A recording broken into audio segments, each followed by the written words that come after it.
Hello everyone. This is Scratch and Jack. I don't use that anymore. Jack, your host extraordinaire for the Amazing Scale Modelers across the pond Hangout, Sunday Hangouts, Hangouts on our community on Facebook and MeWe.com. And today we're going to break a little bit of tradition here. We have somebody very special with us, so we're not going to show off We're going to talk about the industry, about scale model kits and the like. Just this past week, I was at my Walmart, and lo and behold, there were AMTs, MPCs, and Polar Lights model kits on an end cap. And needless to say, I bought 6 of them, and I'm only building 1. So that is the way it goes with modelers. And there was another modeler, another Facebook community that they'd come across another end cap that had the same sort of thing going on. So everybody's all saying, Walmart doesn't have model kits. They haven't had them for years. This is an industry thing that I'd like to maybe poke fun at and even find out the facts about it, and seeing why Walmart all of a sudden is deciding to do this sort of thing again. But really, as modelers, we want to find out as to where these ideas come from, who dreams these up, who markets these things, who pushes these things out onto the shelves for us to buy, revel, and build. And today we have joining with us is Jamie Hood from Polar Lights, round 2, and all that stuff. Good morning, Jamie. How are you? Good, thanks. It's great to be here. Thanks for letting me come on and just kind of talk up the hobby and the industry. Yes, your bribe works well. Thank you. Is that all it took? It's all because that you just want to be on. You want to be on. Everybody wants to be on this, I think. And we have a live chat going on too, so we'll be taking questions from there. My first question to get everything rolling is just what I said earlier. Who gets the idea? How long does it take to engineer and push that on a shelf? If you can give a brief timeline, and I'll leave the rest to ask you as to more detailed questions. So. Sure. So, the ideation, just like the germ of the start of a model kit starts probably 2 years ahead of release. And basically, I kind of monitor, interest.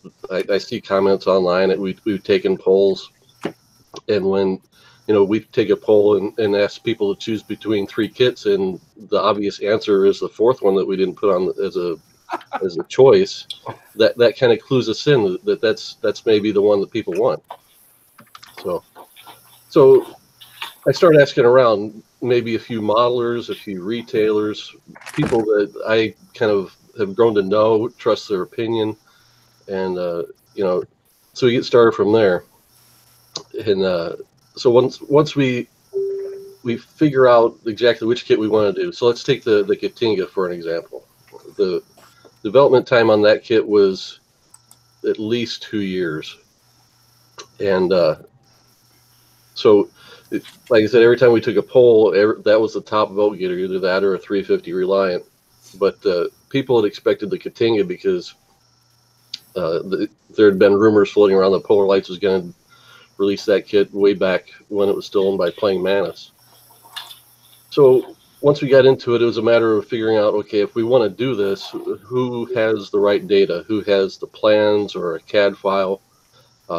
So I got tipped off that Charles Adams was the guy that had the most reliable data, and he was great to work with. And to contact with him, and it's kind of we kind of juggle things. So I'm talking to him, trying to figure out what we can agree to as far as compensation for it. And then I'm also, in my own mind and on the computer and things, trying to do a basic layout of what the parts will be to figure out how much tooling is going to be involved, and then take that kind of projection, estimate how much the tooling is going to cost, get management to get on board, bless that amount, and then we're kind of off and running once all those factors all line up and everything looks like it's going to make sense for us. So once we have the idea, we get the data from whoever, in this case it was Charles, send that to the factory. In the case of the Katinga, I'd say 98% of the data he gave us was solid, exactly what we needed. The missing 2% was a lot of details. a lot of the add-on parts, because he had generated his data so that he could actually do a full studio scale model and actually clip off the kit bash parts from an existing kit and glue them on his model. So we had to have the factory engineer all those parts. So that took a little bit of time, actually, say 3 months. So they start building a CAD model of the entire kit, and everything's all parted out in this CAD model. They send us review files so we can pull the parts apart, see how everything's going to go together, look at the details, see how much parts had to be changed to account for things like tool drafting and things like that. You have to make little changes here and there just so that the parts don't trap in the tool. Once we get to that blessed, and by blessed it means I approved it. I said it's okay. We go to a mock-up. They do a full rapid prototype mock-up. I put it together, or it comes pre-assembled depending on the factory. Again, just looking it over. Whatever we see in the mock-up is essentially what we're going to get in the kit. So once we take a look at that, everything checks out, or in most cases there's always changes. With the Katinga, I think we went through 11 rounds of revision from starting the data to blessing it to, I don't want to say cut the tool, because we still made changes after they cut the tool. Little revisions here and there. So once they start cutting tooling, it's about a 6-week wait. Nothing happens. Then test shots show up. So even if the test shots might be flawed, I send a set off to get built, so we can be sure we have a model built for photography, for the packaging and all that kind of stuff. In the meantime, we're troubleshooting everything. A lot of times, you get little fit issues, or something just didn't work the way it looked like it was going to on the mock-up. Or in some cases, hey, we maybe a piece of data popped up where one of the kit bash parts we thought we had, it was actually a different part. So we're gonna, go in and retool that part, maybe just a little insert in the tool. So then once the buildup is done and I get photography back, I can start working on the packaging. And then we're also working on the instructions at the same time. And for a big kit like the Katinga, well, we did the Katinga and the light kit both at the same time, kind of hand in hand. It took about a month to do all the packaging, instruction sheets, and decal work for that. Then once we get all that done, we send it off to the factory. They proof it. They send proofs back. We approve it or make changes. And then it's another month to produce it and then a month to ship it. So just think about it from the standpoint of that's one kit we're working on, and each product developer in the model kit department is tasked with putting out 2 kits a month, essentially. Oh, really? Yeah. Oh, wow. So you're saying 2 AMTs, MPCs, polar lights, etc. But polar lights are the more newer kits, though, because AMT, I don't know. I'm not that versed on the cars, but I do know some cars could be retooled. Yeah, I mean we've got a huge tooling bank of the cars, so we haven't done as much historically new tooling for the car stuff, but we're starting to get more into that. So yeah, okay, all right. Well, it's interesting because on the this has to do with what you're saying. So what you're talking about here, what kind of a time frame are we talking about from start to finish? Or is it like a year? Depends on the kit. If it's say it depends on 2 things: the kind of the complexity of the kit and the initial data we get. So with the discovery kits that we're working on now, we get solid CG data from the studio that we can turn that around relatively quickly. So the small discovery kits, we're going to be turning those out within 8 to 12 months each. Something as big as the Katinga took 2 years. Okay. All right. Yeah. Well, there's Heath said we need a 350 Enterprise E. We told him it's like 7 feet long, so I don't think there's limitations to what you guys can do. And the last one, great compliments from Gene on live chat to you, Jamie. Great graphics on the box art as well as the decals if you were involved with that too. Yep. So you do a bang up job. Everybody really appreciates your attention to detail. And from what Lou Dalmeso here says, that you're a big cheerleader for Trek models. So we have to thank you for that too. Yep. All right, guys, he's all yours. That'll help you. Let me have him. Jamie, if I could, when you say you start getting your source files, and in this case, you had Charles's files for the Katinga. What, if any, and then you mentioned you getting solid info from CBS, I guess, for your discovery kits. What, other than you writing them a big fat check, what does the licensee provide for you typically when you are starting to develop a kit? So what do we get from a studio like CBS or? Well, yeah, or Ford or Chevy. I mean, whatever you're doing for the subject at hand. Do you get a lot of help, or do they say, here's a couple pictures and you're on your own, or how involved are they? It depends on the license. It depends on the subject and the age of the subject primarily.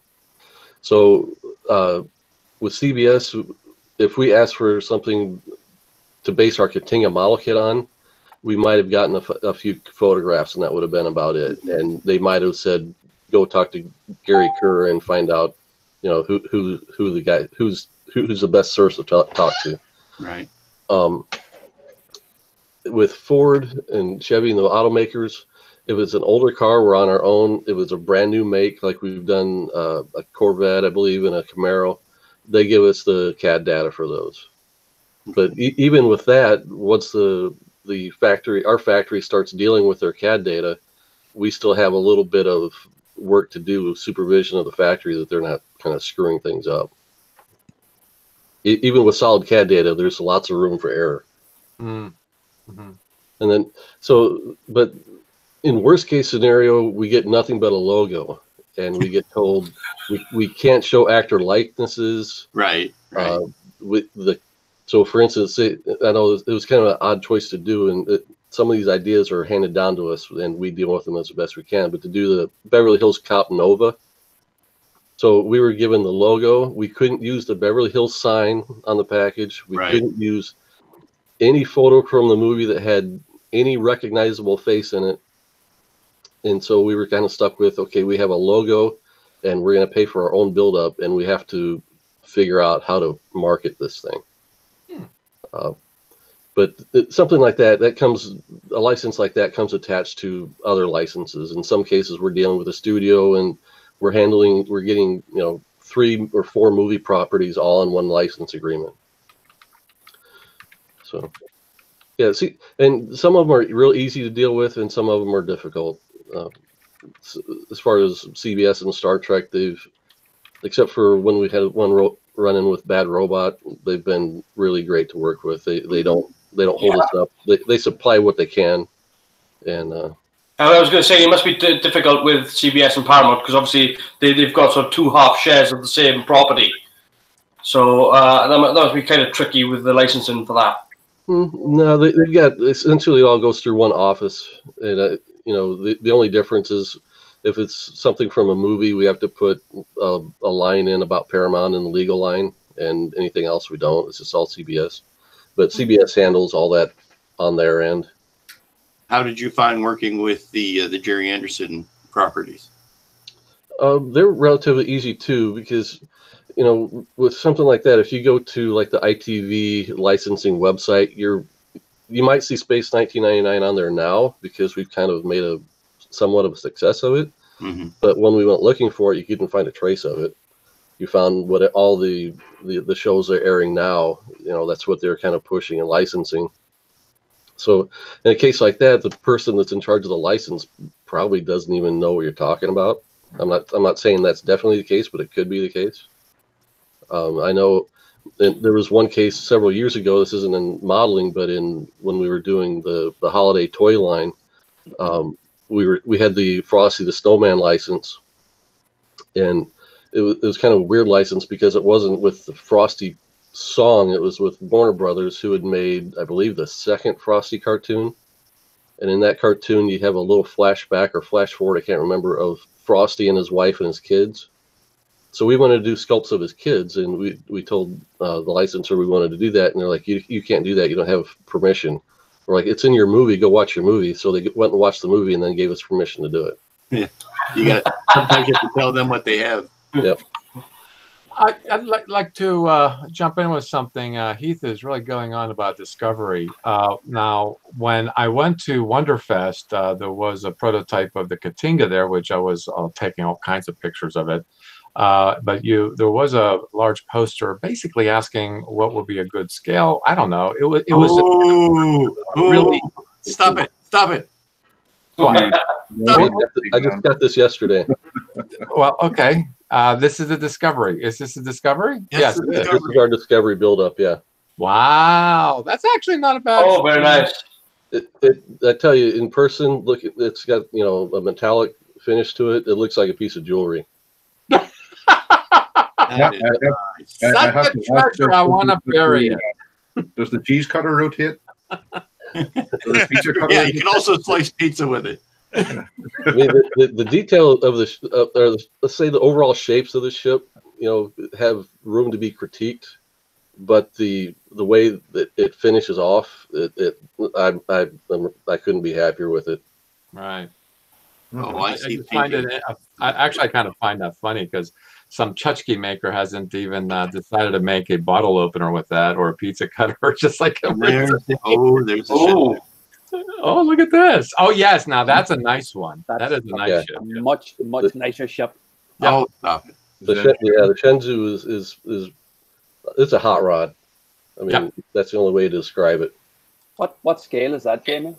These are 2500 scale. Any plans to go 1,000? We're considering it.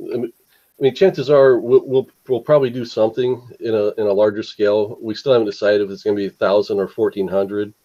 We haven't decided if we'll do Discovery first or the Enterprise first. Liam, he's got to do my 1,000 scale Akira class first.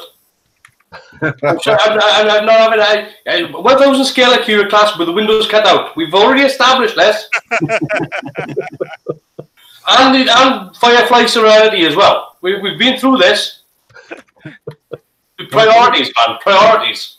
144 scale for the Serenity should be. That's right. Me and Randall have worked it out too as well. Comes in at 43.75 centimeters.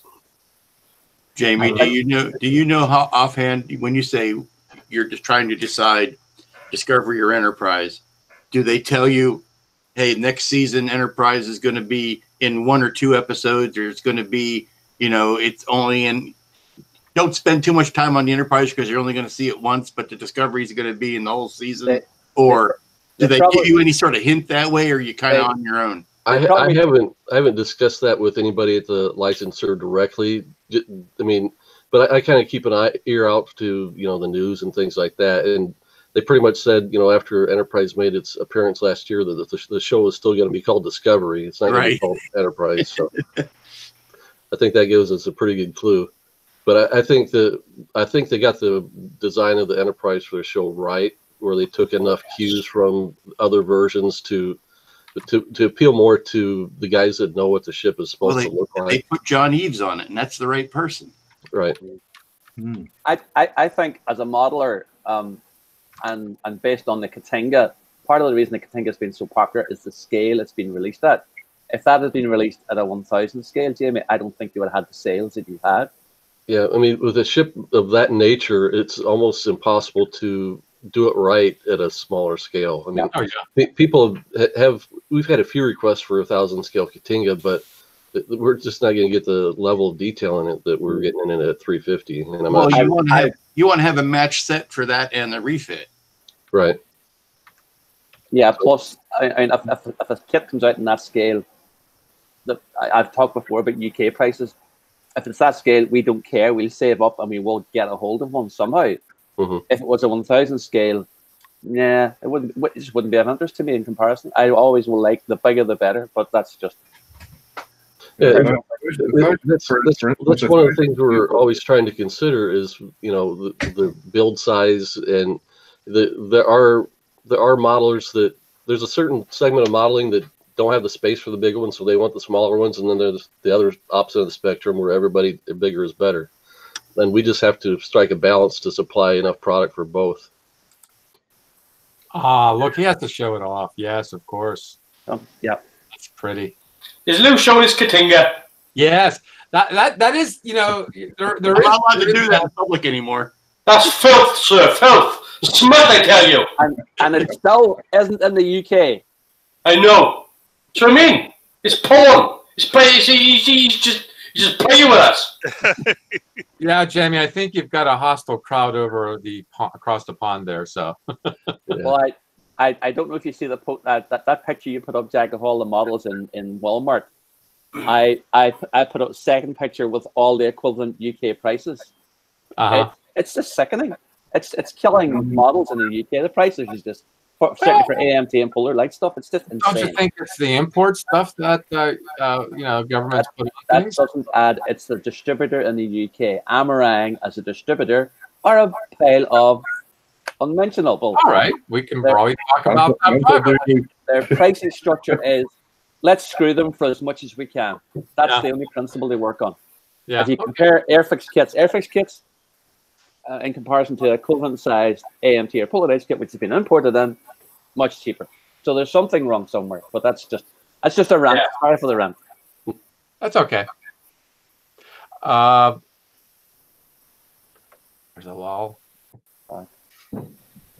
Yeah, you mentioned you mentioned the Facebook group a minute ago, or somebody did, or maybe I saw the chat comment on it, and you know, social media, dealing with social media and getting immediate feedback on the product. It's one of those things that at moments you appreciate it, and other moments you're like, I just want to turn it off. Well, sure. That's what social media is about. Yeah. But I think though, I've been in retail for most of my life. I'm now working as a government bureaucrat, which I like better, but still work with customers. And it's interesting. You can find out a lot about complaints. It may be very bad, but you have to really think about what they're trying to say. Yeah. Because when people are angry or very emotional about something, they're trying to say something, but they're not saying it, as opposed to, oh, that was a great kit, or it was well done, the parts fit together. I mean, those things are easier to express, but something that is maybe beneficial on a business level, that's hard to figure out. And I have to agree, sometimes you do have to, you know, turn it off. But how do you, I mean, you did say earlier social media is a pretty big play in deciding what to do. Is there anything there that you can grab onto and improve on what you're doing? That's a good question. I'm not saying that I don't appreciate any comment or critique, because it does help make the product better, and I'm all about that. Yeah. Okay. I think the problem comes in is when we can't respond as quickly as what people hope. But yeah, like I said, it's kind of a double-edged sword, but it's got a lot of value there, and you're getting the feedback that you couldn't have gotten 20 years ago, or even 10 years. Well, 10 years ago you could have, but 20 years ago probably not. Where, you know, if there happens to be a big problem, you hear about it quick, and then you're able to kind of respond to it. Yeah, it's pretty much going to be instantaneous. If you put a question out there, you can pretty much get a pretty instantaneous answer. Yeah, and one of the other real kind of benefits too is, you know, I'm going to shout out the 350 scale Katinga board on Facebook, and the guys at Space 99 Props and Ships, where all those guys they're diehard into those subjects specifically, and they're probably, you know, the biggest cheerleaders I've got, and they help push the product. I mean, I see people pop up all the time with, I see the kit at the lowest price here, go get it, and, you know, in 5 minutes they're all eaten up. So it's driving sales as well, which I'm not going to say that isn't helping. So I know in the UK the Katinga is no longer available to order because all of the pre-orders have taken up the stock they're getting. Interesting. Yeah. Jamie? It's the same with the others though, like the TOS Enterprise, the Refit Enterprise. It's over here, especially trying to get a hold of one of those kits. It's either difficult to come by or it's expensive to come by. So it's yeah. I mean, look. I'm gonna be one of those people that will be getting a 1350 Katinga, but after the Akira class, obviously, and the Serenity. But you know, you've got to. I'm just saying. So nobody makes a Serenity. Nobody. If you made a Serenity, you'd only be able to record the sales in pregnancy counts.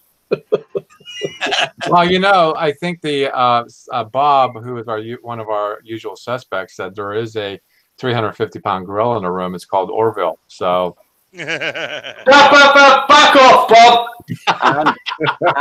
and the Reliant. He mentioned the Reliant too, Jack.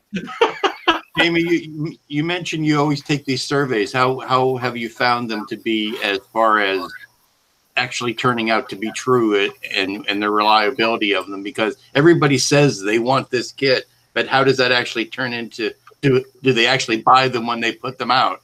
Right. So if we see, you know, clear-cut winners, as far as, like, you know, we see demand for one kit in particular, or two kits or whatever. Usually the highest vote getters are usually pretty solid choices. The second place winner is kind of iffy, and the third place winner is probably not marketable. And we've kind of gone off script a few times, and we probably would have been better by following what the market was telling us to do.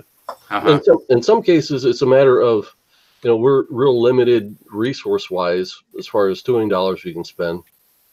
So sometimes we're not in a position to do a Katinga. We just literally don't have it in the budget to be able to do it, but we can do other smaller kits, the smaller releases, to help fill the line, to keep, you know, new product, you know, in the market. Can I ask why the Grissom was picked? A lot of people requested it. Yeah. And in my mind, and a lot of people want it in 1/350 scale. So doing it, and I just don't get that one at all. so we did it in the. I love the Grissom. There's a bit of love for the Grissom over here, or both class. Have you ever had a write-in that just kind of came out of left field that you never would have thought of if somebody hadn't suggested it?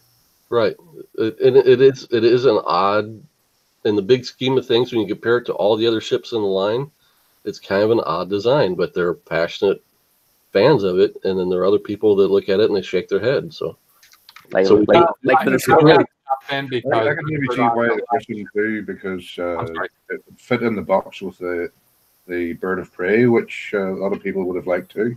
Right, exactly. You got the same size box, but you got like a 2-for-1 kit going on. So why not put the Grissom in with the Bird of Prey? Right. Yeah. There's Randall, can I ask a quick question? Are you being paid to advertise the kits? No.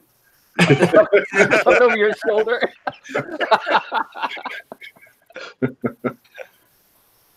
Oh well, there's all this.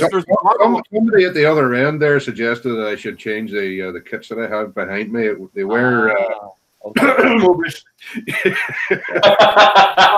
Well, I mean, I can say nothing. That's okay. Right? As you see, Jamie, everybody here and in the live chat has their wish list, and it starts at the Akira class and makes its way back. Yeah, well, I'm saying there's people saying 350 Reliant, and I'm saying like a. If you already get a Reliant. 350 B7. But you can't get a Serenity, and you can't get an Akira class.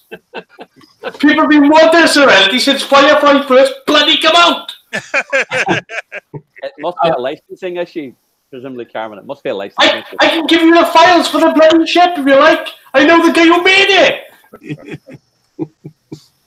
all right, I guess I can just step aside, Carwin. Thank you for thank you for your thoughts. But everybody has this wish list, and it's actually kind of funny because everything you guys deal with a lot of this social media, do this, and you got to really sift through it, what's doable, what's cost effective, what you can make a profit on, etc. But there is one thing that we did talk privately, Jamie, and somebody did mention it on the live chat. Richard asked, what's Round Two's thoughts about and views of the aftermarket?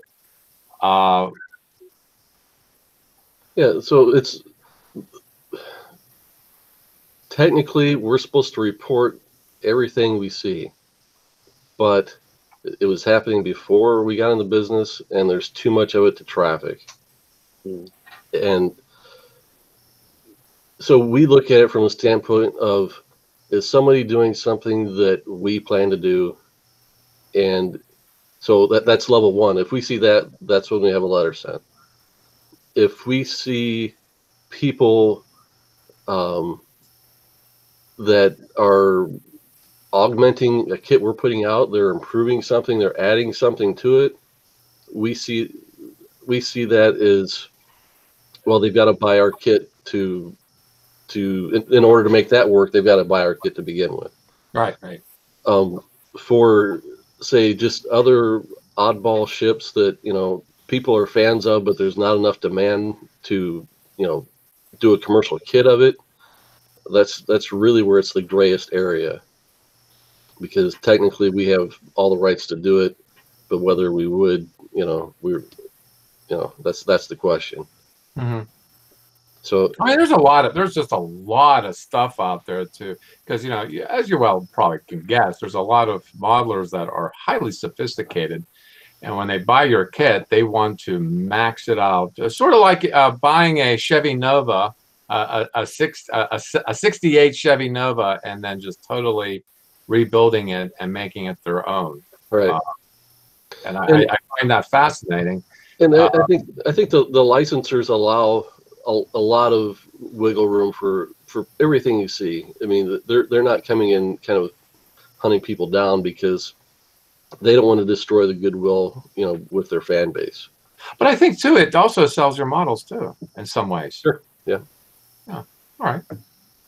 Yeah, because if you've got the model kit and you've got, say, here's some aftermarket parts that can really sort of trick this right up and make it look, add a little bit of extra sort of gleam on it, I think that makes it more enticing as well. Like we've seen, they've just done, what was it, the bridge set?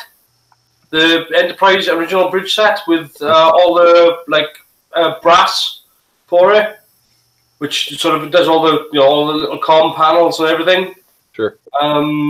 So something like that makes it, because again, that's an older kit. Again, that's a older one which doesn't really, it's technically inaccurate in many ways. So the fact that you can get the aftermarkets that improve it and make it a little bit better, or something that might help you paint something a little better. Well, yeah. There's always room for that. You're right, but I think the one thing I've observed, kind of in the background, is that, like the photo etch, I find that Polar Lights particularly is really paying close attention to detail, and certain aftermarket is becoming, why buy it, because it's already there. Like the Katinga, for an example, I cannot imagine a photo etch being developed for it. Well, you could do a photo etch to make it the Kronos one from Star Trek 6. Well, there you go. But that's a whole different thing. But I'm just talking about the kit as it was released as a Katinga, is my point. I don't know. We haven't got him over here, Jack. I couldn't possibly comment on it. Perhaps by we should all chip in and send a few over to the UK. No, this is too much fun.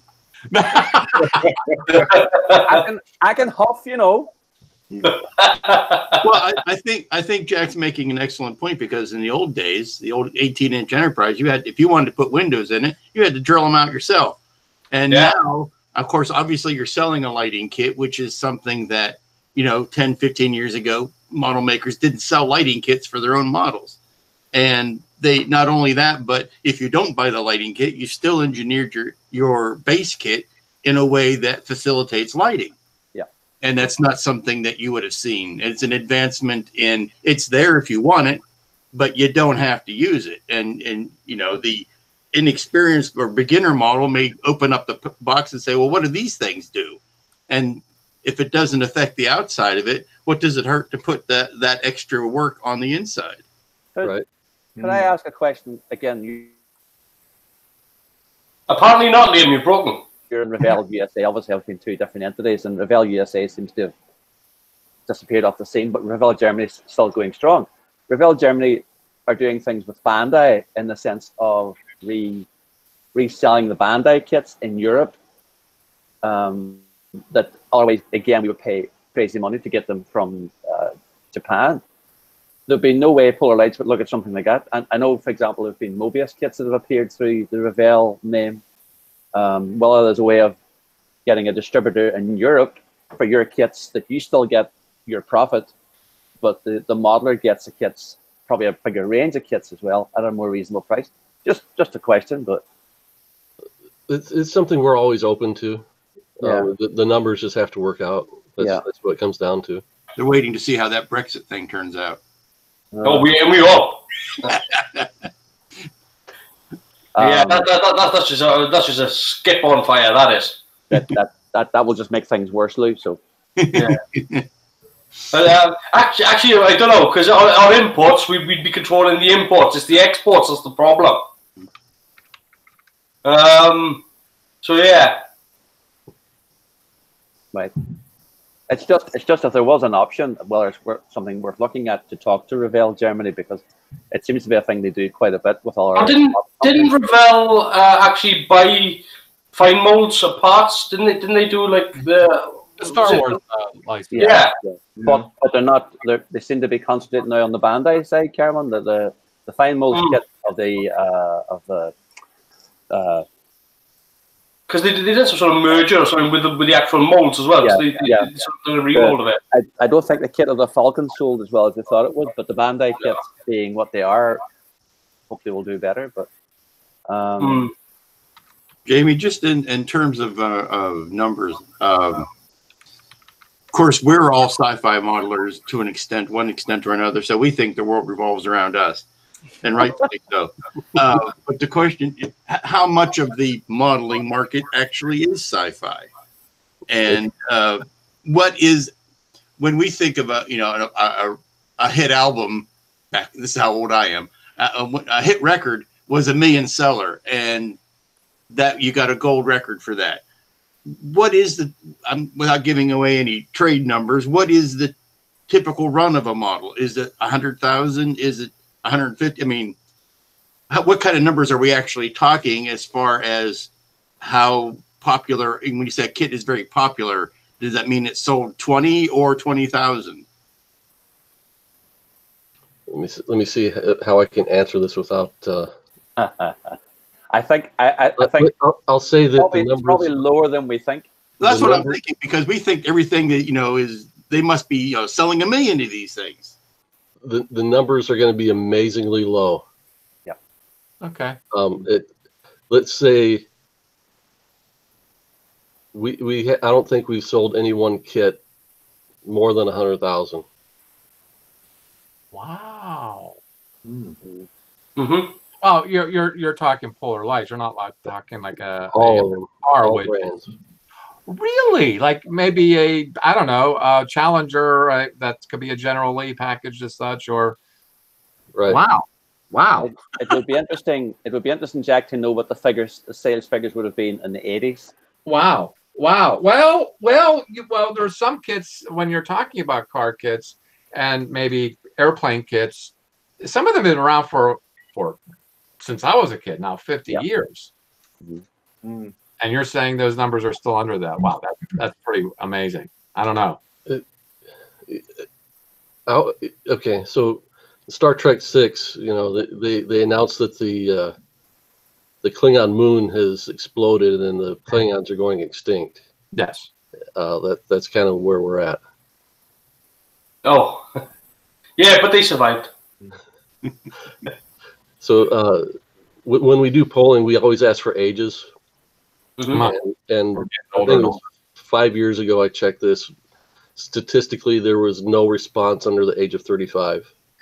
Wow. What do you think would help that? The hell? What's going on? Liam's phone's ringing. Right. From your perspective, what do you think would help the hobby have somebody younger interested in doing it? Yeah, that's a tough question, and if we knew what it was, we'd be doing it. I think. Oh, sure. Have you ever thought of doing it, sort of doing a model kit on the sort of the D'Agostini model? You know, kind of with the sort of being able to purchase it in sort of sections, so you could make a more expensive model, but then purchase it in installments as opposed to just the one. That's a good concept, but you think about what's the business model that they're selling that to. Somebody's going to pay thousands of dollars by the time they're done. So that's not aimed at a kid. That's not going to raise our, median age of the modeler. So, so do you think it's the act of modeling itself, or the lack of subject matter that appeals to younger kids, or?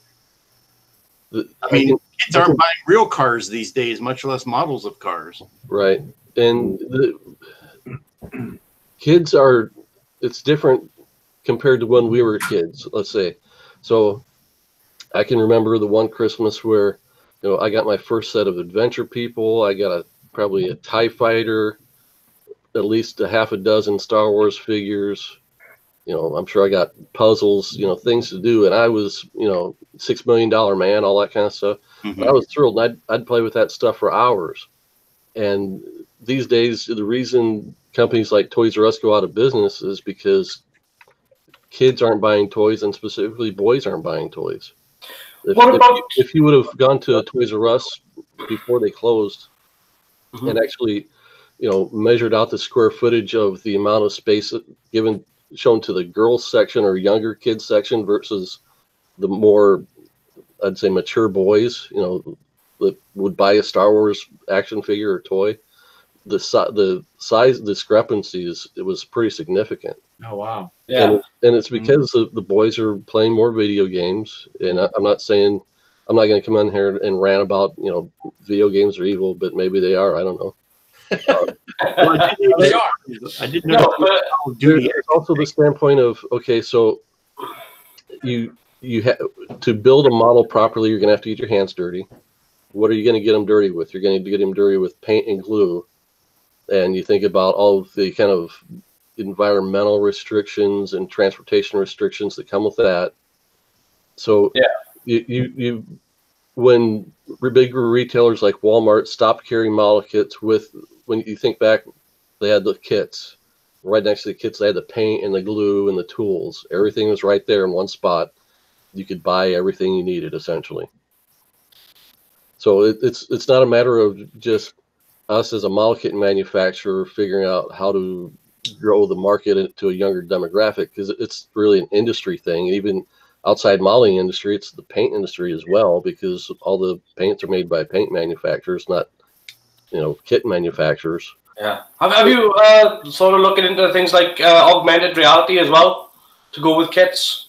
We've thought about doing like an app or something like that where you're building a digital model or something like that. Well, I've seen no, because what it is, I've actually seen in person. I went to a store in Hong Kong whereby we had pads, and you could walk up to one of the tables whereby you'd be like a Games Workshop table or something. You'd hold the pad up, and the camera would say, "Look at the battlefield," and on the screen you'd have these tanks that were shooting missiles and firing, just to make it a little bit more interactive then. And then you go to a different table and put it over on a different one, and then you'd get a totally different sort of interactive video. So I'm just wondering whether or not, adding something like that to, or looking into that might help with the... Just think about that as a concept to start up. So you have to build your app, so there's going to be a significant cost there. And to make it work right up front, you have to have people that want that app and have the two subjects that go next to each other to make it work. Mm-hmm. And I'm not sure that the modelers that have those built sitting on their shelf are necessarily going to be that interested in the app. Maybe they are, I don't know. but it's a matter of getting that return on that initial investment quickly enough that it's not becoming more like an anchor rather than promoting the industry. Yeah, no, because I'm thinking of it like sort of with like the online gaming communities as well. So like something like that, where you'd have released the app. So obviously, if you were to release like an update for it then or something like that, then you charge for that update as well. So it's a renewable source of income. But I mean, that's just obviously, like I said, you've got to build the app from the ground up to begin with anyway. So I was just curious as to whether or not it was one of those things that you might have ended sort of looking into. Yeah, it's actually an intriguing idea. It's just a matter of how you would pull it off and get that investment back quick enough that it's not hurting the company. Yeah. Round Two is a small company. We've got about 35 people there. It's not like a huge, multi-million-dollar industrial giant or anything. Yeah. About 35 people. We've got, I think, 8 creatives, and each creative pretty much concentrates on whatever he or she is working on. And there's not a whole lot of spread outside of that. So like I'm the sci-fi model kit guy. If anybody in the company has a question, they come ask me. Yeah. No, but I'm looking at it from like a point of view of, say, like, so let's take something that's really sort of standard, like the Enterprise D. I've got a 2500 Enterprise D. If you were to sort of get your pad, hold over the Enterprise D, and then you can say press shields, and you can see the shields come up, or press phasers and see the phasers fire. Mm-hmm. Things that just small, simple things like that. Just something that would add, something that you could download from, your own site. Something simple. I think that's a great idea. Well, I think that will take probably the teenagers and the young adults if you're adding technology into it, because I know I follow not in detail but pretty well the scale railroading hobby, and they're adding incredible amounts of technology into it, and it is attracting a lot of young kids into that side of the hobby. But Alan on the live chat did bring something up, and that is a make and take. And there is a program available. I do believe there's a program available from Revell about make and take. All you got to do is just set it up and just ask Revell to participate. Something snap kits, and maybe bill it for the younger kids, especially to get away from the technology, because studies have shown that technology and social media affects young kids pretty adversely, and maybe a make and take would spark their imaginations and realize there's a world besides technology. And I think this is what this hobby is about. It's aside from technology. It's about what's up in here and what's in your heart. So maybe that's something that could be done, is my point. Yeah, and that's to kind of right the ship, so to speak. It would take a industry-wide movement from top to bottom. That would be from kit manufacturers to paint and glue manufacturers to distributors and retailers, and even like club level, like feet on the ground modelers that are willing to put time into to do that kind of thing. And we do make and takes at hobby shows and modeling shows and things like that, but that's targeting the audience that already knows about the hobby. To make something like this work, we'd want to set it up at a mall, and even malls are kind of a passé thing these days, where you're exposing the hobby in, say, the lobby, the center area of a mall or something like that. Exposing it to a wider audience that wouldn't otherwise even know it exists. But think about it in that setting from the standpoint of the public walking through that space. They're either they're window shopping or they're there for something specific, and it's a matter of pulling them aside for a half hour or whatever to help a kid put a model kit together. It's finding the right forum or the right place to do an effort like that. But you find the magic sauce of people with the time to put into it, and the effort to put in it from our side and the public's effort or time from their side just being the right mix. Right.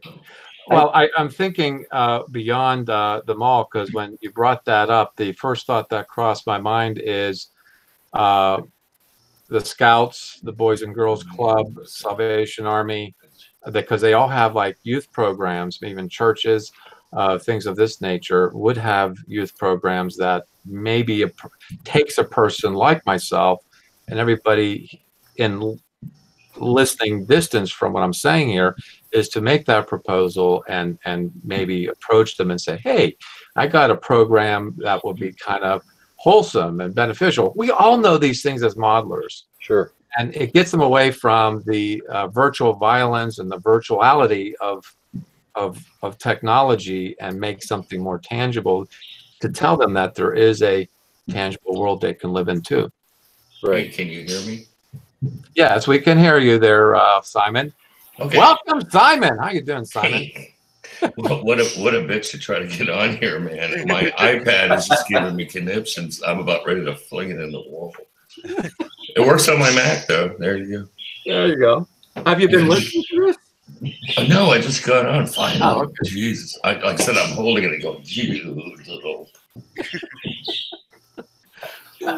So I'm interested in the guest of honor. My goodness. I've got about 5 minutes before I have to. No problem. No problem. All right. I wanted to see what was going on. You know what, Jamie? I thought you were on about me. I was like, well, I'm here all the time. I'm sorry I missed it. Really, I am. I tried. Watch the replay, Simon. Watch the replay. Yeah. Well, it worked, Liam, but it only worked on my Mac. Go ahead. Well, with the last 5 minutes, I'll do a rare thing and shut up. With the last 5 minutes, we haven't heard from Jim and not very much from Randall, and of course, Bob showed up too. So cool. Knock yourselves out. Come on. I don't know what. Yeah, go ahead, man, please. Any questions, Jim? Randall? Most of the questions have already been asked, except for one. Where is our Galileo shuttle? I'm building. Well, that's all the time we have for today. I'm building one next. No, we've established the rules here. Akira class. Oh God, not again. Serenity, and then you can do what you like. You'll get at least one save, Jimmy. A good showman always says, "Leave them wanting more." Absolutely. And with that being said, Jamie, I know we P.T. Barnum everything, but would you be so inclined the next time something comes out from round two, anything that's coming out in round two that you think would be interesting to promote your kids and the hobby? Yeah, send us prints. Send us prints. Couldn't help it. I'm sorry. Yes, releases. Yes. Yeah, if you're inviting me back, I'm sure I'd like to come back sometime. All right, that is actually pretty cool. Yes, we would love to have you back. And, yeah, next time I'll jump on my Mac. When something comes out, we'd like to talk more about it, and because I think we covered a lot, and I don't know if I can speak for everybody. This was very interesting. It's been a good chat. Yeah, it's been good talking to you guys. I'm really sorry I missed it. There's a slim chance I might be able to hop on the chat after a while, so I'll try to do that if I can. But thanks again for having me, and look forward to next time. All right, very good. Jamie. Thank you very much. Time. Take care. And I have to really thank Liam. Liam is the one who made the contact to have him on here. Thank you, Liam. Thank you, Liam. I still haven't received anything from him. I hear there's a Katinga. Freebies? No There's a Katinga, but you got to come pick it up. Oh yeah, exactly, Lou. Yeah, it might be cheaper. I might get it quicker. There's an idea. Yeah, well, exactly. Oh, I wish, Brandon, I wish. The one thing I wanted to say to him about was you were talking about trying to promote youngsters into the hobby.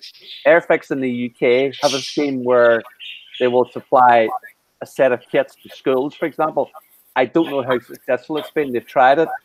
You get 20 kits of Spitfire, whatever it may be. They then do it as a class project. It does have an effect, but it's when you see 2-year-old sitting with an iPad or a phone. Yeah, the computers have completely stolen their brain. Yeah, there's just no chance of getting in there. It's a shame. Airfix have, I think, taken a different approach. They sort of say, well, who's buying our kits? People our age. So they're improving the kits for people. I mean, they bring out the 124 scale, the 148 scale, whatever it may be, and the quality of them has shot up.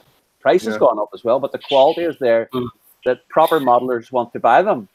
They don't want a quick fix kit or a snap kit and stuff like that. So that's where the market's going. But we're probably the last generation of modelers, guys. I hate to tell you. Yeah. I mean, with certain kits, I know, like in Japan, like all the Gundam stuff in Japan and Asia is huge. Oh yeah, it's non-stop. And the thing is, like I built the Crossbone recently, which is a high grade. It's not it's only about this big, but it only cost me like £7 to buy the kit.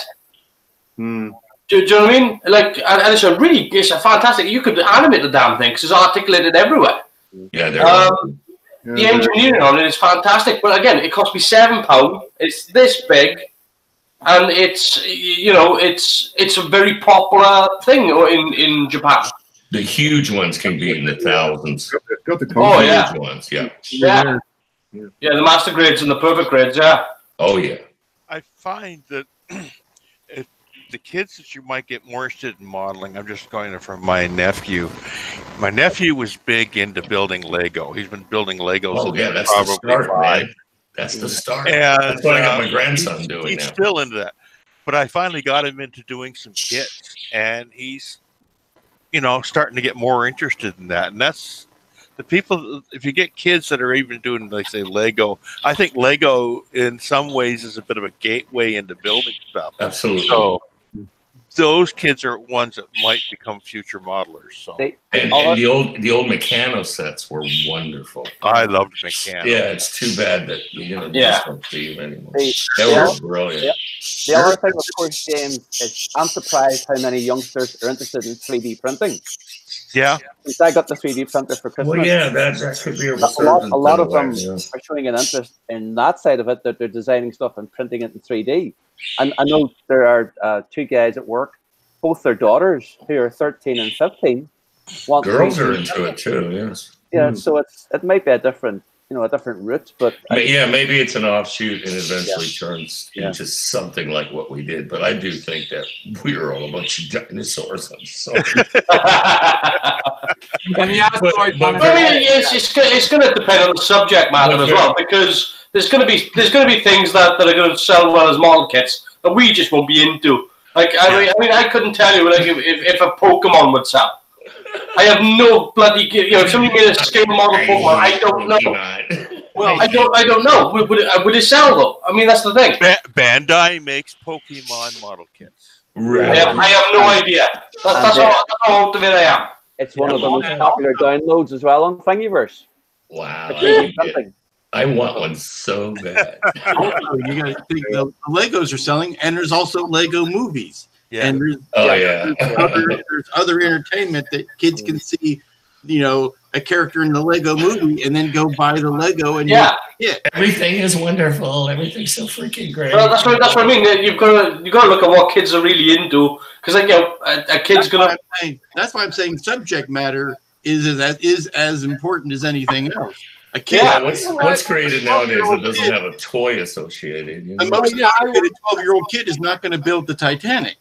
No, exactly. Yeah. As far as to say Lego is like Apple and model building is like PC, and it's just Microsoft PC. And I think in a way, yeah. There's a little crossover because Lego people are like really fanatic. Just right. Have you seen those Star Destroyers? Those things are amazing. Yeah. You know what? I seen the video. I want one. Interior. The sucker was 7 feet long of Legos, and Legos have motors now and lights and everything. It's almost like if they can overcome that. They now have microcontrollers for them too. Oh, I know. It's the whole cubic thing that I don't like, because I like the real look. But if they're then it's like that game that's going on with the cubes and all that. Oh, geez. Jamie is on the live chat. He said, "Hi guys, I've got a few minutes to check in here. Any quick questions?" Has he started on my Serenity yet? Now you can type your own question. I ain't typing it. He's working on the Akira, not the Serenity. No, Well, either way, just pick one and go with it. It's like being in Canada. Everybody's a British. Print one of your own, Carwin. Just print your own. Yeah, I gotta get one. They're getting those 3D printers are getting so cheap. it's okay for Carwin. He can scratch build a Galileo shuttle, but us no way. Assemblers need a kit. Labors of love. That's all they are. Oh, wait a sec. Hang a sec. Let me just show you something. Oh, here we go. I can do scratch building, but I loathe this. This one is 3D printed from the CAD file I'm making. Yeah, that's really cool. Where did you create your own files, Carwin, or is it one you done? Yeah, no, I've made my own files. Yeah, hang a sec. Let me just pop over here a sec. I got a big one coming in from somebody. It's about a foot long. And there's the engine. The back there, which fits the roof. Cool. Any chance of a share of the file? Maybe. I'm waking up my. I can actually. Yes, if you want the file, Liam, I will send you the file. Just for the. It is in. I've already broken it down into manageable, printable parts. Gotta go, guys. Bye. All right. Thanks for stopping by, Simon. Yeah. Oh, I missed him.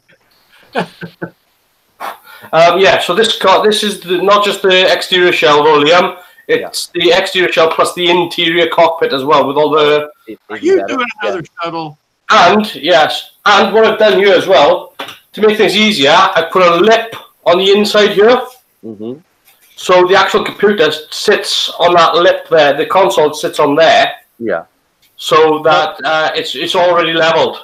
What's your layer? What's your layer thickness on that? Well, about how much? Well, the layer height on when I printed this off, the layer height on this was 0.2. 0.2. You wouldn't try. You wouldn't try going a lot smaller. Well, for an exterior shell like this, there's no need to. Well, okay. For the smaller components like the computer consoles and the seats and things like that, I would, yeah. I dropped down to a 0.06. But for the exterior shell, which this can just be smoothed over afterwards with some fillers, it's a pretty flat shape. There's no need to go that small or something like that. But yeah, that's that. But yeah, I've got the files, got the engine. There's if you look at that gap under there now, this is where the back wall sits on. There's slots onto here. Mm-hmm. So it fits onto this lip. There's a lip running along the inside there. Excellent. So it literally snaps onto there and it's perfectly in place. Yeah. But yeah, it comes with the kit now. It's got all the ceiling lighting and everything is all in the file as well. Plus the back wall and what else is there? Side computers as well. Right. So yeah, I can show you that file. Just for the future, I'm still doing smaller stuff, but I'm thinking of doing bigger things. I don't know if anyone recognizes what I'm looking at the minute. What I would say is that on something like this, again, something with a larger exterior shell, you wouldn't worry about the layer height too much. It's only when you want the finer detail stuff on the smaller components that's when you want to do switch down the layer height. Because otherwise, you're gonna be like something like this will take. This took about 12 hours to print off. Yeah. So if you did a 0.06, this would take you 2 days. Yeah. At that layer height, and it's a waste of time because again you're gonna end up having to put filler over it and sand it and everything anyway. Yeah. So but for all the finer detail stuff, you definitely drop down to like I said, I can drop mine down to 0.06. The Ender 3 will go down to 0.04. Let me just have a Oh no, you'll definitely see the difference. Hang on a sec. Let me just check on Cura for a sec, because I'm just having a look. I might actually just screen share this so you can see what when it loads. When it loads. It is. When it loads. Yeah, Kira's not the fastest on the planet, so. Come on! Oh, is this unit as well? Carwin, is that going to be a release or just your own project? Be careful, my friend. Well, why? Polar Lights are going to release today. Yeah. Jamie said And it's only available in the UK. They would only sue you if it was something they were actively pursuing. So Exactly. Yeah. The way things are, they're actively pursuing it. the way And they've also got to do an Akira class and a Serenity first. and, They and may the not way, have the Serenity license. the way things are with CBS at the minute, I think if you were producing a single kit, they might go after you. Yeah. So that's what the last print was on, which is .06. Right. So that was the last thing I printed on. These are my usual settings for printing. But normally on something like the larger body, I'll print on the .2. Just to get it out quicker. Well, why don't you just print your own Akira? That's what I'm asking. Big, I'm doing this for you. I can make my own Akira if I wanted to. With open windows. Yeah, with the windows cut out. We've already established. But let's look. If I go to my because I got the Star Trek 5 shuttle as well, which is already printed off as well. Which I also built the file for. But like say, do something like this with the nose. What the hell is that? Right, small Yeah. nose. Oh, I know what that is. That was my fault. So like let's say midsection, midsection top. I can print that off now. I can print that off. Say let's go for 300%.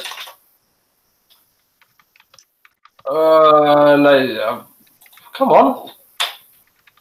Yep. No, we go a bit bigger than that. I tell you what. Let's go nuts. Let's go for 250. Boom. There we are. Jeez. Wow. So that's the top rear end Star Trek 5 shuttle. Yeah. If I print that off at say 0.2 and can go for prepare. Would you print that vertically, or would you print? Yes, I wouldn't print it like that. I'd print. Well, I'd either print it vertically, or I probably. Oh, wait a second. It's actually doing it. I probably think about doing it that way up. With Yeah, support? do it upside down. Yeah. Yeah. Yeah. So if I prepare that now, so we get a slice in, and we'll get to. So that'll take 9 hours at that. But if you swap that down now to 0.06, if I do that, it'll be something like 3 days. What I found with Cura is double whatever time it says. If it says 9 hours, it'll probably be 18. I think with mine, mine's pretty accurate. Mine's within 30 minutes. It's nowhere near on the under 3. Yeah, one day, 14 hours and 27 minutes. And all I've done is change all the layer height. Something like that would be easier to do just with sheet stock. Yeah, but I mean the point is that because I'm showing them what I'm doing here with this. This is for if I'm building something to a particular scale. Yeah. So I just want to make sure that the scale matches. Yeah, you can rescale real easy. Yeah. I can see me building models in the future that I've printed as opposed to buying kits because the kits aren't available. That's the reason. So it's. Oh, absolutely. I mean, look, I've already looked at doing an eagle, just because I wanted an eagle in a lot much larger, in the 44-inch. Yeah. So I mean, if I have, where's it to? I'm sure I've got one here in my documents. Where's it to? STL. Yeah, but I mean, if in that part, why don't you just print a sculpture of the thing and not make a kit at all? You mean print it as a solid object, Lou? Yeah, I mean, printing parts as opposed to printing a final thing. Well, it depends on the size of it. In some cases, you're restricted to whatever your bed size is. Yeah. So it's a lot of cases you have to cut a model up in order to print it. Or if you want to light it, you want a hollow model anyway. So Yeah. Yeah. It uses a lot less filament. Oh, I mean, look, there are certain things, like even with like building something like this, if I was going to build this in the 44-inch, then something like the head and things like that would be 3D printed in the cage. But things like the midsection would be built from Fomax. You know, there's no need to print stuff like that out at all. But the things that you want, that you know, like if you anytime you can have something computer controlled accurate, then that's a much better way to go. But for things where you got large block sections like the midsection there's absolutely no need to print that out when you can totally build that out of Fomax. Well, I would imagine that'd be for the same for a lot of the Eagle, except for the head and the engine bells. I mean, again, yeah, but like, see with the pipe work up here now for the girder work. Yeah, I could print that off. That'll be one piece. I won't have to glue anything together. It's just ease. Oh yeah, well there's ease and then there's model building. Well, yeah, I mean, I'd still be sticking the thing together, but I mean, it's just you know, it depends on really how quickly you want something done, how effectively you want it done. Like it would be to print off the cage. It would be incredibly strong. You know, as a singular piece, it would be very strong. Obviously, you know, to do it out of brass would probably be the more ideal thing, but then you got the cost effectiveness of it. And if you weigh up what's cost effective with your time sharing, and you know how long it's going to take you to do this by hand, as opposed to how long it's going to take you to do it by just a 3D printer, you know, and again, it will depend on the results. I would normally do the piping out of piping, probably. Yeah, because, like I said, it would seem to me that you'd save the time cost and the filament cost of the 3D printing for the shapes that you can't go down to the hobby shop and buy. Yeah, exactly. So something like the head, you know, things like that. And again, yes, stuff like the engine bells there. Now, obviously, this is just a low poly model, so it's not. But this is just like, you know, looking at the, you know, things like the boosters there on the side and things like the engine bells. But yeah, I mean, if you're going to do, the only time I could see that would be a benefit would be if you're doing it in a scale where you can't find that tubing available. Oh yeah. But I mean, again, there's things like, again, this is just like a low poly version anyway. Right. But things like the caging and stuff like that is stuff something that I wouldn't actually 3D print, because it'd be a nightmare to clean up anyway. Yeah.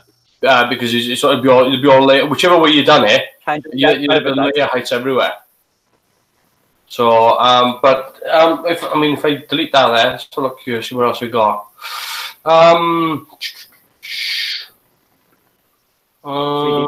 Discussion, Darwin.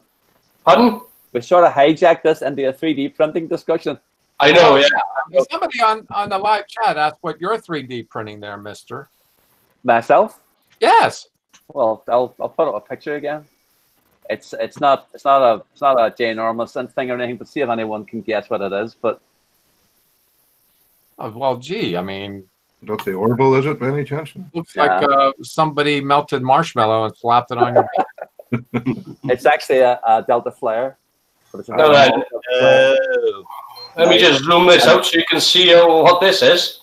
And it's got support material underneath. That's why it doesn't look quite the shape. It's just a test. I'm just doing a test day. I haven't had time this week at all. So I'm doing some small subjects to try and get the thing to work as I want it to work, and then I'll try a larger subject. But I think I've got it tuned to the point where it's now doing what I tell it to. Now that's taken about an hour to do that model, which is about 3 inches long. Mm-hmm. So it's not bad, but again, it's purely a test print. I know, as Carwin was saying, you can scale things up to. I mean, I can scale it up to be 9 inches long, and it'll fit on the printer. But it is a solid one piece. It's not a kit to glue together. Well, this one I've scaled down to 1%. Right. And it's still having a mare trying to fit it onto the printer. Right. What is it? I'll try to show you it now. As soon as I get the... move z-axis to 0. It won't fit on the printing bed, I know. That must be big. Oh, yeah. No, there it is there, right? This is at 1%. Okay. Zoom. 0 millimeters. I can print that. And it still comes in at 55. There you go. Oh, Potemkin or what? No, it's a Nebula class. Nebula class. That's it. So also something you can't buy from Polar Lights. Exactly. So there you go. Exactly right. Because it's an ugly little thing. Almost as fat as the Grissom. Now, speaking of something absolutely beautiful, Liam, direct your attention to Lou's screen. Lou, I think you're doing it just to annoy Liam. He is. I know only too damn well he is. Why does it look like it's made of wood? The fact that it annoys Liam is just the delicious topping. Well, why have you got a model that looks like it's made of wood? It does. It looks like wood. It's all that brown bits. Got funny looking trees in the UK. So let's. Isn't it the pine effect? We know what Liam is doing. We know what Carwin is doing. Let's just wrap some of this up here. Randall, what's on your bench?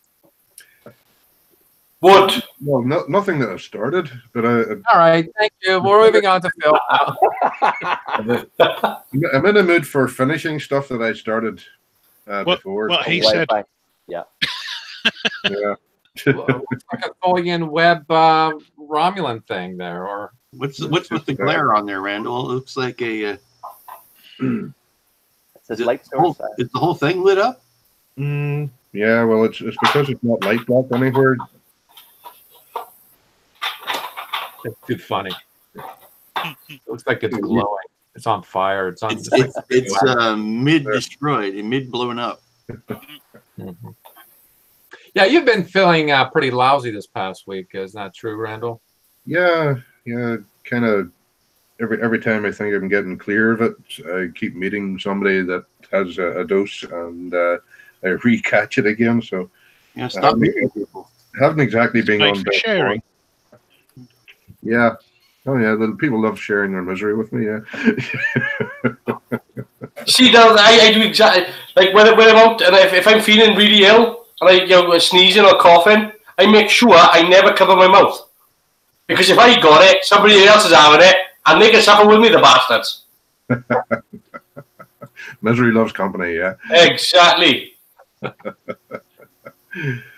it's done. Ooh, nice. Yeah. Yep, I finished it.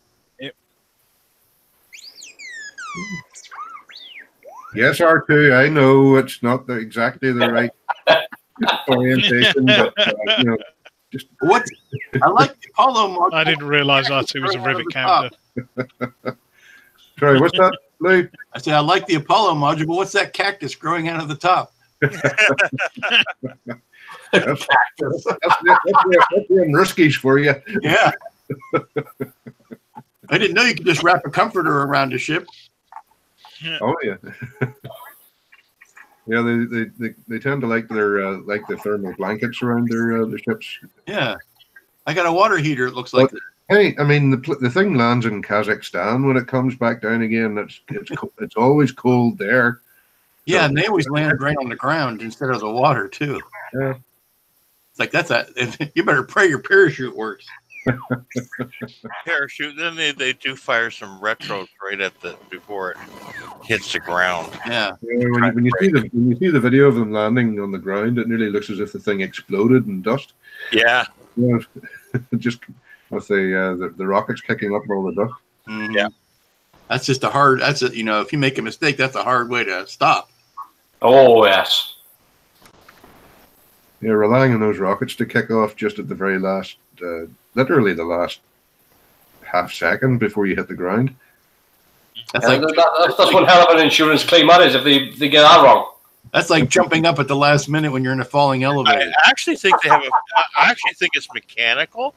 They have a probe coming out the bottom that touches the ground first and fires the it works. That's the point. Yeah, of working it stuff. works. It works. It works. It has worked for. It didn't involve 5,000 people working in 42 different states. Yeah. It's just something that it might work. We're not sure. Yeah. That's like the old joke about, it took NASA $30,000 and 10 scientists to invent a pen that writes in space, and the Russians just took a pencil. Yeah. Yeah.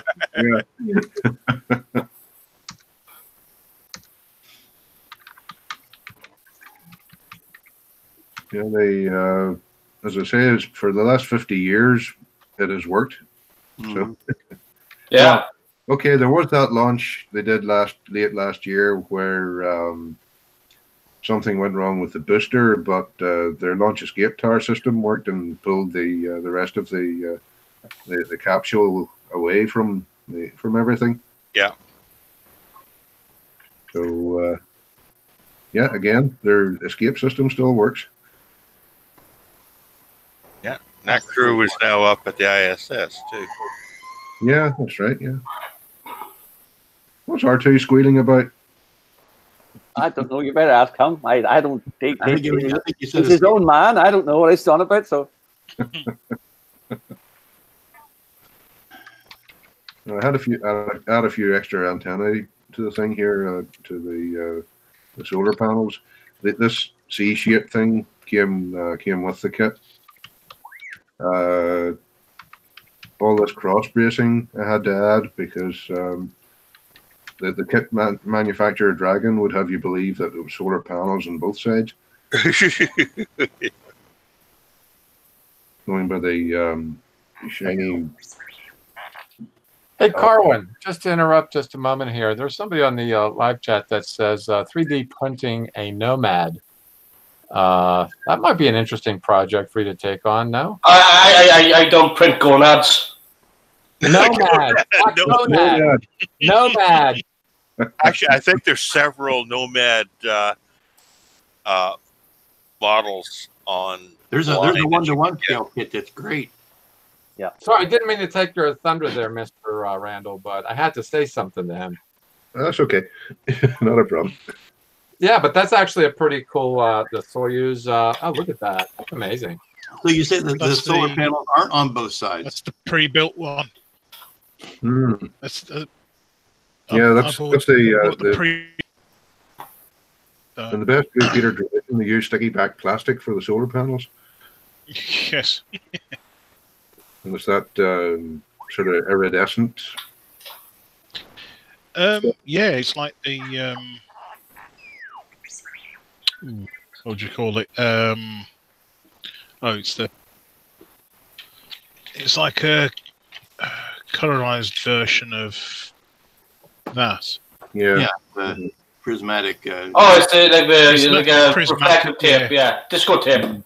Yeah. I just went with basically painting it metallic black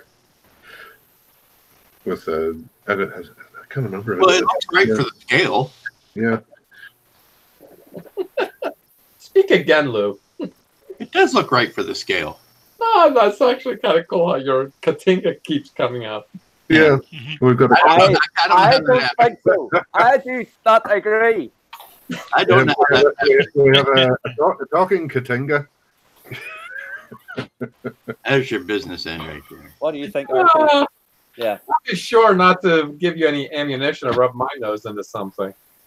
Yes. Katinga Matata. It means no Klingons for the rest of your days. The nearest I have to Katinga is the 2500 scale one that came with a 3-ship set. Yeah. I don't think I'd be able to mask and paint it quite the same level as yours, Lou, somehow. Yeah, we can still get hold of the 1537 scale from eBay. It's only this big. It's fairly decent size, yeah. And mortgage prices? Yeah. It's 120 quid. Oh, right, yes, I do have one of those in the stash. Oops, yes. The thing is that you have to get accurizing parts for that because they did the the flat piece of the bridge module wrong with that. But then it was AMT, so I mean, the wrong is how they start. If Jamie had stayed longer, I would have asked him about reissuing the NX01 in the refit version. The 1350. Well, just as Lou said, why would you want to build something ugly?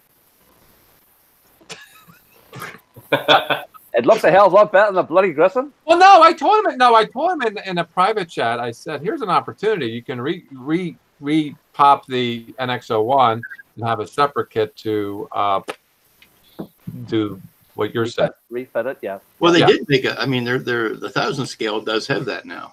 Yeah. Well, yeah, it comes in. It's easy to do it in one kit. You can build it either way. But I would suggest, because if you make a separate kit to refit it, they would probably do better that way. They'll know better how much to produce or whatever. Because not everybody likes to refit. So. Well, what do you think about what Jamie was saying with the Discovery then? Because I know he said he's going to do the Discovery models. How well do you think the Discovery is actually going to sell compared to the Enterprise? It won't. I'm going to hold my tongue whenever it comes to Star Trek Discovery. I'm going to just simply hold my tongue because I can't see Discovery selling as well as the Discovery Enterprise. No, because I think the old bottle builders are like us, are the old school Trekkers, and the new kids who love the show will never put glue to plastic. So that's that. I mean, the finish, like you said, the finish on it looked great. The finish on the model looked absolutely fantastic. But the actual design base, a bucket of shit. Yeah. I mean, and that's putting it politely. But the Disco Enterprise is a gorgeous looking ship. Mm-hmm. It will sell better outside the US than it will sell in the US, because the US, Discovery does not seem to be doing well in the United States of America, but it's doing well everywhere else. Yeah, that's really weird. But Liam, Enterprise, the series, the Archer series, Enterprise, was universally panned, and the model is still selling 15 years later. Oh yeah, because we watched the series. I like the NX01. Oh yeah, but I mean, even Voyager was not a wildly popular show, but people still like the ship. Yeah, I think here's I got something from the stories. I got something from eBay. I think I will open it up. Dear, is this going to be something else to add to my depression?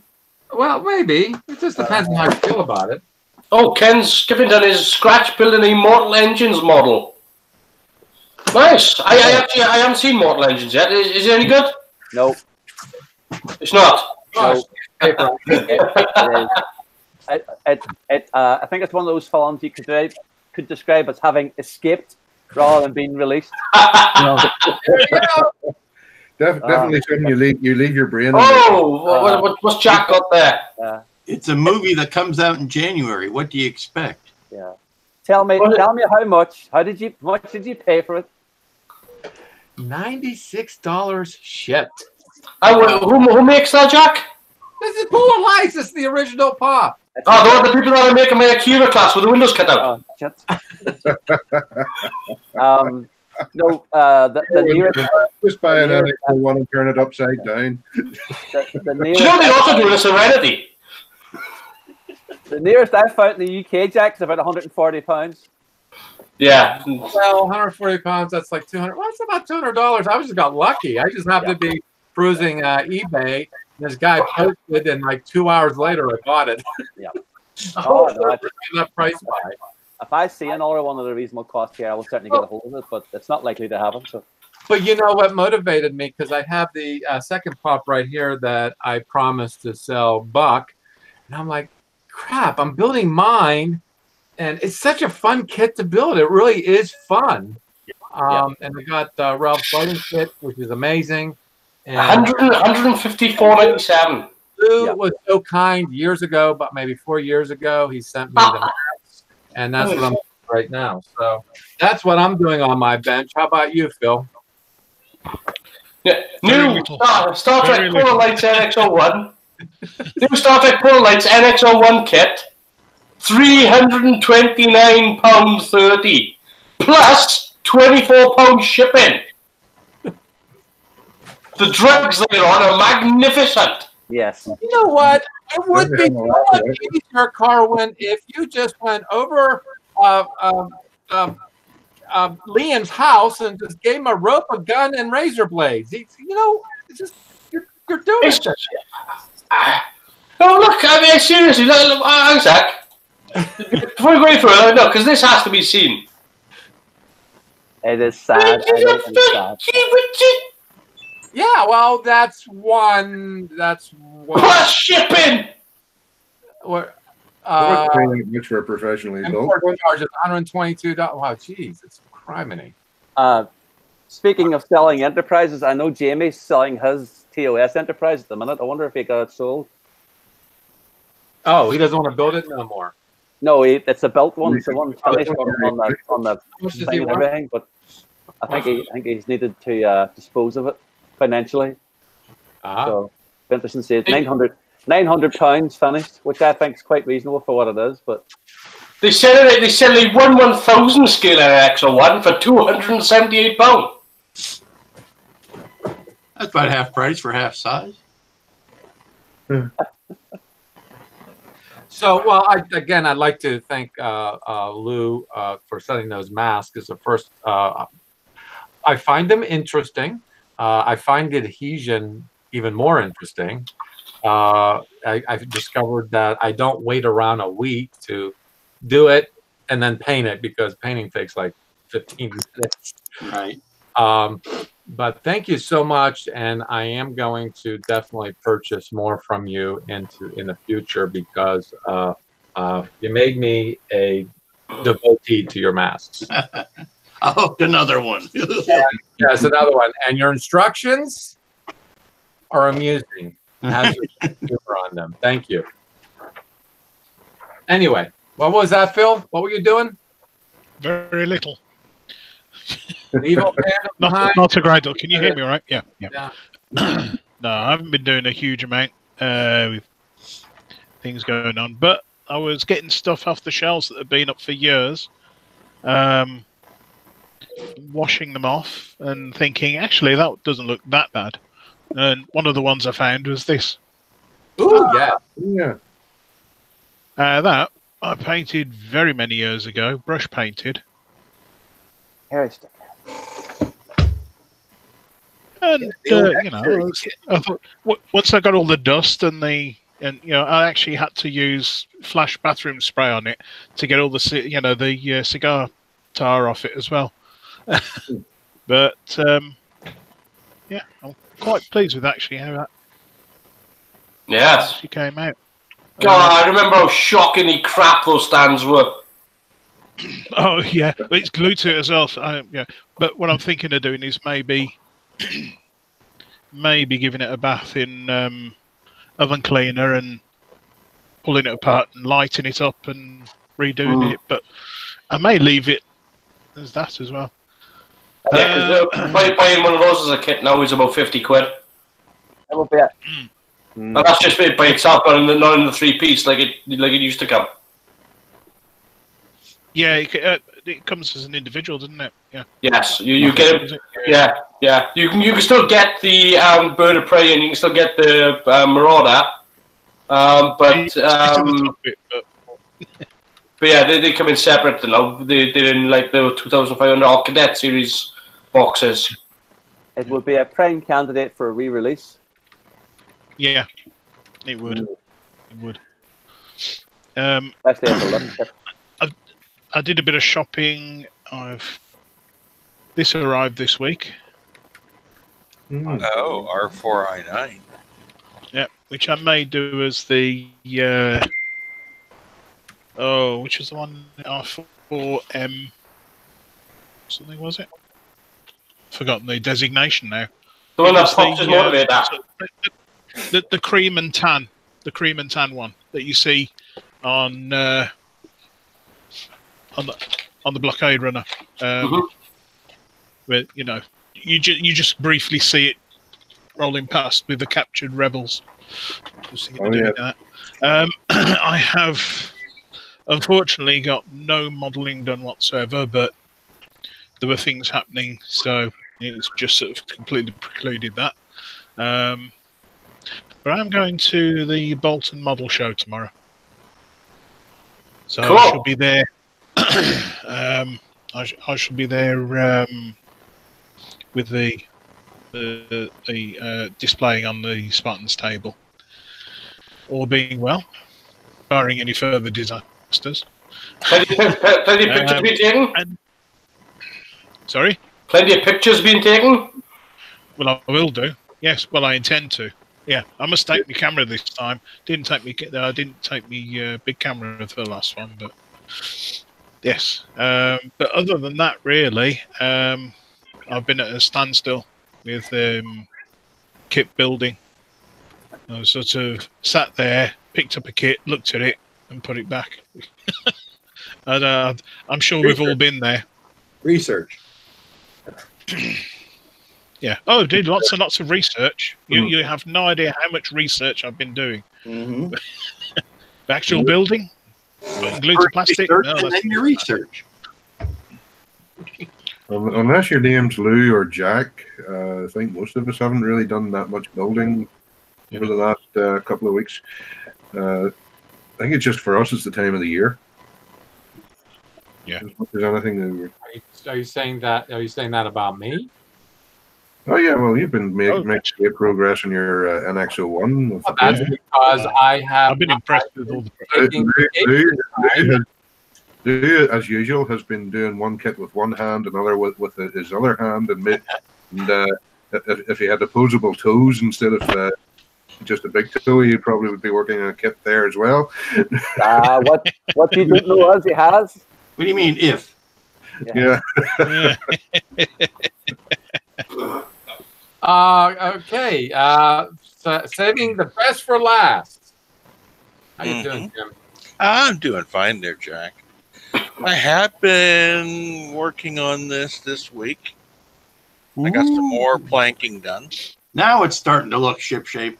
Yeah. I thought it was a three-dimensional comb. Oh. It's a bloody big hairbrush. Yeah. So, had to come up with a jig for doing the planking spacing. So, I had this piece here, which was the spacer for the planking. It was easy when I was doing the first plank. Because I just had to ride up alongside the keel. So it was easy just using that one piece of wood as a spacer. Yeah. But when I start moving down, now it's got no support in the back. So what I did is I glued another piece of wood that's exactly at the height of the thickness of a plank, so it'll sit. So the result is that it sits with the groove right on the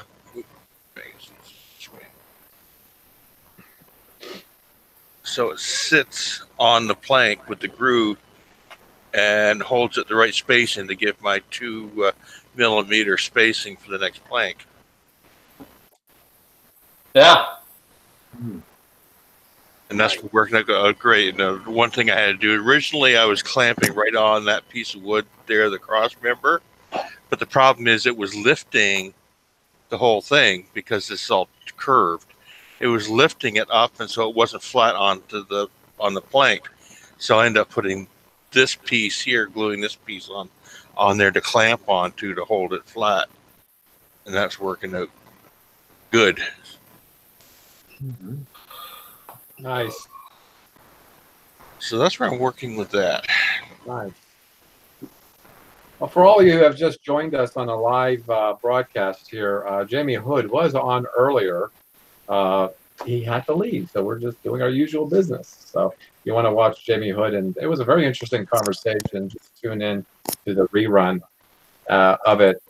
So what's next on the bench there, Jim, after that? Do you have any plans on doing... see, we always plan ahead. Yeah, I don't know. I got a couple ideas of things I want to do next. I got to get back to my Arcadia. Got to get back and finish that project. but I also want to do another paper model too. So I've got to decide which I'm going to do exactly next. So right now I'm focusing trying to get this thing done. I want to get this done first. Sure. So we'll see what I decide on after I get this done. That was a vestige of last year's group builds. We haven't gotten any group builds started this year. Yeah. We're waiting on for you to get done. All right. Yeah. I know I've been slack with getting it done, but there's been so many other things going on that Sure. rough. Sure. And I just want to ask you, do you think this sentiment is true to you? Let's get modeler's method revised. Build 1 kit, buy 10, open 3, start. No, that's not me. It's only true because you haven't got the space in your apartment. Yeah, that's true. Yeah, you see. You just skip the buy 10 part. Everything else, yeah. One of the guys in the chat is asking, what model ship is that, James? That is a lifeboat from the Titanic. Yeah. One of those ones that just wasn't used or was only half full. Yeah. One of the ones left behind. Yeah. Okay. You want to see the size of the Titanic he's building?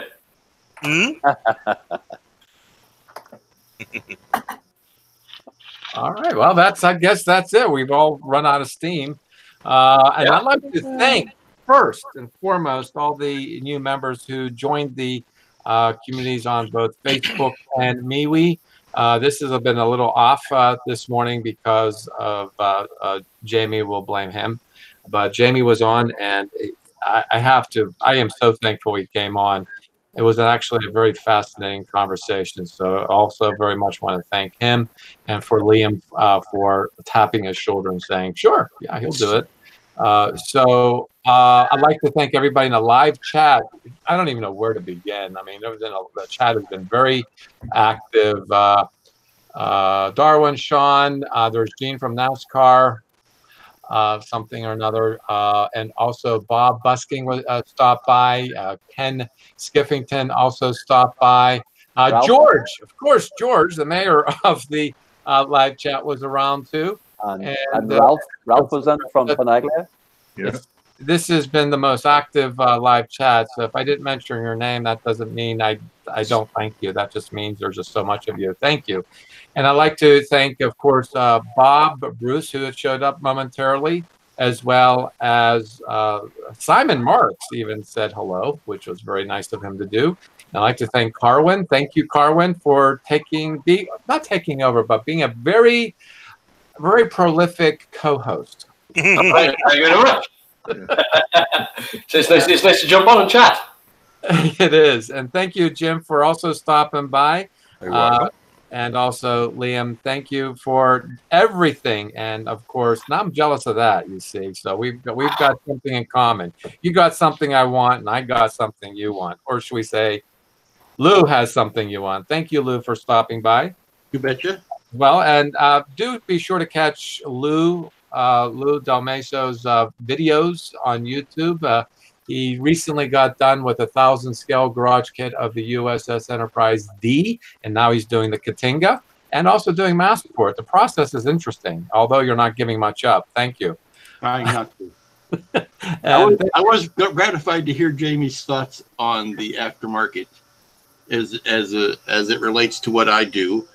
I thought that was very nice there, and it verified what my philosophy has always been. It's like you can't really use my stuff without buying their kit, so I'm not really taking anything away from them. True. Yeah, it's not something that they actually make themselves. So I thought that was quite interesting. It was good to hear the fact that he didn't. That they said they'd rather work with the fans and not alienate the fan base. Mm-hmm. And I thought that was really a nice thing to hear. Yeah, it was, and I thought that was a very difficult question to put to him, and he Yes, I think he was very honest about it. Yeah, very sincere. Yeah. Interesting. You couldn't do the things that the aftermarket does without buying the kit because it wouldn't make any sense to do it without the kit. I did that all in one breath. Finally, after 2 hours, I took a breath. Thank you, Phil, for stopping by as well. The evil panda. He's not behind you. There he is. I thought he wasn't behind you. He must be somewhere. There you go. And thank you, Randall, for stopping by and contributing. I hope you feel better. And tomorrow we're going to have the Sunday Hangout. Then maybe we'll get back on schedule and share more about the hobby, what we're doing, and other things. It's Jamie's just a hard act to follow, but we will make a scholarly attempt to do so tomorrow, 7 p.m. Eastern, Sunday Hangout. In 2 weeks, we'll have another Across the Pond. Thank you, everyone. Thank you, especially all the new members. I'm just like blown away of all the support and all the participation. It overjoys me that this is what I wanted to create, and it's finally becoming well known that we are just a bunch of nerds who like to get along. So thank you, and happy modeling, everyone. Take care. Bye. Bye, folks.